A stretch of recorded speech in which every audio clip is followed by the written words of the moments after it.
भारत में social platform पर काफी मशहूर एमबीए चाय वाले द्वारा फ्रेंचाइजी बेचने के नाम पर धोखाधड़ी का मामला सामने आया है। दरअसल इंदौर में एमबीए चाय वाला की दुकान संचालक प्रफुल्ल बिल्लोरे और उसका एक अन्य साथी के खिलाफ फ्रेंचाइजी लेने वाले युवाओं द्वारा शिकायत दर्ज कराई गई है। पूरे मामले में युवाओं का कहना है कि मध्य प्रदेश के कई जिले इंदौर सहित अन्य राज्यों में एमबीए चाय वाला के नाम से फ्रेंचाइजी संचालक प्रफुल्ल द्वारा और उसके एक अन्य साथी ने मिलकर उनके साथ धोखाधड़ी की घटना को अंजाम दिया है, जिसमें फ्रेंचाइजी देने के नाम पर उनसे लाखों रुपए ऐंठ लिए गए, जिसकी शिकायत उनके द्वारा लसूड़िया थाने पर की गई है और सोशल मीडिया पर भी एक वीडियो बनाकर शेयर किया गया है ताकि अन्य कोई बेरोजगार युवक इन धोखाधड़ी करने वाले लोगों के जाल में ना फंस सके और हमारा पैसा पुलिस वापस दिलवाए जो हमने लुभावने वादे में आकर इनको दिया। लुभावने वादे में दुकान चलाने के साथ ही अच्छी ग्राफी का वादा भी किया था कि हमारी चाय तो केवल नाम से ही बिक जाती है, लेकिन कुछ दिनों तक तो घाटा झेलकर भी इन युवाओं ने दुकान चलाई, लेकिन लगातार घाटा होने के बाद दुकानें बंद कर दी गई और अब जो अमाउंट फ्रेंचाइजी के नाम पर जमा कराया गया था वह भी नहीं दिया जा रहा है। और धोखाधड़ी ऐसे हुई कि इनिशियली हमको ये बोला गया था कि आपकी 10 से 15 हज़ार रुपये की सेल मिनिमम होगी और कंपनी के साइड से पूरा सपोर्ट रहेगा, जिसमें से कंपनी के साइड से कोई सपोर्ट नहीं हुआ। इनिशियली मतलब मैं अगर मेरी बात करूं तो डे 1 से मैं 5,000 4,000 डेली के लॉस में था, यानी मंथली लगभग 1 से 1.5 लाख रुपए का लॉस जा रहा था। कंपनी के लोग भी मेरे पास आते थे, देखते थे, उनको सब कुछ मालूम था। जो कंपनी थी, किस कंपनी? ये एमबीए चाय वाला है। देखिए, अभी आवेदन जो है जिसकी बात कर रहे हैं हमारे कार्यालय में प्राप्त नहीं हुई है। थाने में ऐसा आवेदन दिया गया है, साहब के द्वारा संज्ञान में लाया गया है।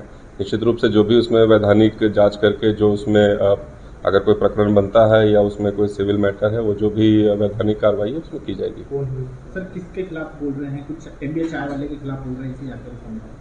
देखिए, जो आप वीडियो आपने अभी संज्ञान में लाया है, जो सोशल मीडिया पे भी उनके द्वारा प्रसारित किया गया है, उसमें ऐसा प्रतीत हो रहा है कि कोई फ्रेंचाइजी से रिलेटेड उनका बिजनेस रिलेशन था।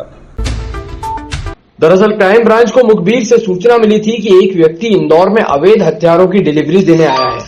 सूचना पर क्राइम ब्रांच की टीम ने मुखबिर के बताए स्थान पर घेराबंदी कर आरोपी को गिरफ्तार कर लिया और जब आरोपी की तलाशी ली गई तो आरोपी के कब्जे से 20 अवैध फायर आर्म्स यानी 14 देसी पिस्टल व 6 कट्टे, 2 जिंदा कारतूस, 7 मैगजीन और 1 दोपहिया वाहन, कुल कीमत लगभग 9,50,000 रुपए का माल जब्त किया है। पूछताछ में आरोपी ने अपना नाम नानक सिंह निवासी खरगोन जिला बताया। आरोपी पर इंदौर की तेजाजी नगर थाना पुलिस ने 5,000 रुपए का इनाम भी घोषित कर रखा था। पूछताछ में उसने सामने आया कि आरोपी सिकलीगढ़ और खरगोन जिले में ही देसी पिस्टल बनाता है और वहीं से इन पिस्टलों की डिलीवरी करता है। इसमें मुखबिर की सूचना पर उसको पकड़ा गया है। अभी वर्तमान में 20 हथियार जो है इसे बरामद किए गए हैं और आगे इससे पूछताछ जारी है। इसने और किस किस को क्या क्या हथियार दिए हुए हैं, इस संबंध में आगे और पूछताछ करेंगे। सर, जो आरोपी है इसने इंदौर के अलावा कहीं पंजाब या इधर भी सप्लाई किया है? काफी जगह ये अपने हथियार पहुंचा रहे हैं और प्रदेश के बाहर भी इसने जो है सप्लाई करा हुआ है, तो उस संबंध में भी हम इंफॉर्मेशन गैदर करके और संबंधित पुलिस को जो है अलर्ट करेंगे। इंदौर में लगातार बढ़ती चोरी, लूटपाट, डकैती को लेकर पुलिस की रात्रि गश्त पर सवालिया निशान खड़े किए जा रहे हैं। इसी तारतम्य में लसूड़िया के रहवासियों द्वारा पुलिस के खिलाफ मोर्चा खोलते हुए सुरक्षा व्यवस्था पर मोर्चा खोला गया है।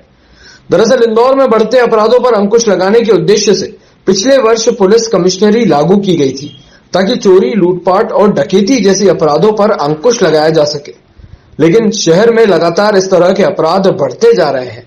इसी तारतम्य में बात की जाए लसूड़िया क्षेत्र के सबसे posh colony scheme number 78 sector A slice 5 की, तो वहां के रहवासियों ने पूरी तरह से बढ़ते अपराध को लेकर मोर्चा खोलते हुए कई तरह के आरोप प्रत्यारोप लगाए हैं। रहवासियों का कहना है कि नजदीक में ही इटमा स्कूल है और नजदीक में एक खाली मैदान है जहां आजकल दिन रात बदमाशों का डेरा बना रहता है। नशेड़ी विभिन्न तरह के नशे करने के बाद रहवासियों के साथ विवाद करते हैं। किसी दिन कोई बड़ी घटना घटित हो सकती है। घटना के बाद जब पुलिस के पास गए तो पुलिस ने मामूली कागज में लिखकर अपने पास रख लिया और कहा कि 24 घंटे बाद आकर आप प्रकरण दर्ज करा दीजिएगा। देखिए, अगर कोई भी ऐसी जो भी बात है कि अगर वहां प्रकरण दर्ज नहीं किए जाना है तो उसमें सभी वरिष्ठ अधिकारियों के कार्यालय खुले हैं और यहाँ से भी स्पष्ट निर्देश है और वरिष्ठ अधिकारियों के भी स्पष्ट निर्देश हैं कि इस तरह के कोई भी लापरवाही उसमें एक्सेप्टेबल नहीं है। तो डेफिनेटली अगर कोई आपके पास कोई समस्या है जिसका निराकरण थाने से नहीं हो रहा है और अदरवाइज भी अगर कोई फीडबैक देना है तो सभी वरिष्ठ अधिकारियों के कार्यालय हमेशा खुले हैं, आप बिल्कुल आकर मिल सकते हैं, फोन पे भी आप चर्चा कर सकते हैं। बागरी समाज युवा संघ के इंदौर जिला अध्यक्ष नरेंद्र बागरी ने बताया कि खेत हाँकने गए कुछ लोगों पर काकवा गांव के ही दबंग लोगों ने हमला कर दिया, जहां बीती 16 मार्च 2023 की घटना में मेहरबान सिंह और मायाराम की मौत हो गई थी। घटना के बाद जहां कई लोग घायल हैं और उनका इलाज जारी है, तो वहीं बागरी समाज के लोगों ने कलेक्टर कार्यालय पहुंचकर कलेक्टर इलैया राजा टी से मुलाकात की और पीड़ित परिवार को 1 करोड़ रुपए मुआवजा राशि और बच्चों को अच्छी शिक्षा देने की मांग की। वहीं प्रदर्शन करने वाले लोगों ने कहा कि जिलाधीश ने उन्हें मामले में सकारात्मक आश्वासन दिया है। हमारी मांगे थी, बच्चे जो छोटे छोटे मायाराम जी और इनके मेहरबान के जो बच्चे छोटे छोटे, इनका शासन शिक्षा के उसमें अच्छा वो करें, व्यवस्था करें।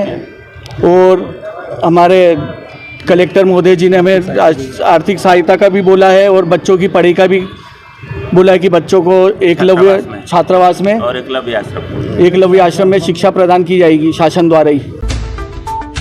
इंदौर के परदेसीपुरा थाना क्षेत्र में नशे में धुत युवक चढ़ा पानी की टंकी पर, निगम कर्मचारियों ने मुश्किल से उतारा। शहर के परदेसीपुरा थाना क्षेत्र स्थित जनता क्वार्टर में सोमवार को शराबी के हंगामे से कुछ देर अफरा तफरी मची रही। बड़ी मुश्किल से उसे नीचे उतारा गया। शराबी युवक नशे में पानी की टंकी पर चढ़ा था। करीब 2 घंटों तक हंगामा होता रहा और आसपास के लोगों का जमावड़ा लग गया। लोगों ने भी उसे नीचे उतारने के प्रयास किए, लेकिन वो नहीं उतरा। शराब के नशे में युवक टंकी पर से नीचे कूदने की धमकी देता रहा। लोगों ने नगर निगम में शिकायत की और निगम कर्मियों को शराबी युवक को नीचे उतारने में कड़ी मशक्कत करनी पड़ी। नगर निगम ने टंकी की सीढ़ियां तोड़कर शराबी व्यक्ति को नीचे उतारा। इसके बाद पुलिस को सूचना दी गई। पुलिस को बाद में पता चला कि व्यक्ति शराब के नशे में है। दरअसल इस साल पुरानी पानी की टंकी से कई सालों से पानी का सप्लाई बंद है और ये जर्जर स्थिति में है। युवक का नाम सुरेंद्र निवासी परदेसीपुरा बताया जा रहा है। आगामी समय में होने वाले विधानसभा चुनाव के पूर्व विभिन्न संगठनों व सरकारी कर्मचारियों के साथ ही आंगनवाड़ी कार्यकर्ताओं द्वारा आज इंदौर में जंगी प्रदर्शन किया गया। जी हां, आपकी स्क्रीन पर जो नजारा दिख रहा है ये मध्य प्रदेश के इंदौर का है। कलेक्टर कार्यालय के सामने चौराहे पर किस तरह मानव श्रृंखला बनाकर हजारों की तादाद में आंगनवाड़ी कार्यकर्ता एकत्रित हुई हैं और अपनी मांगों को लेकर शिवराज सरकार के खिलाफ प्रदर्शन कर रही हैं।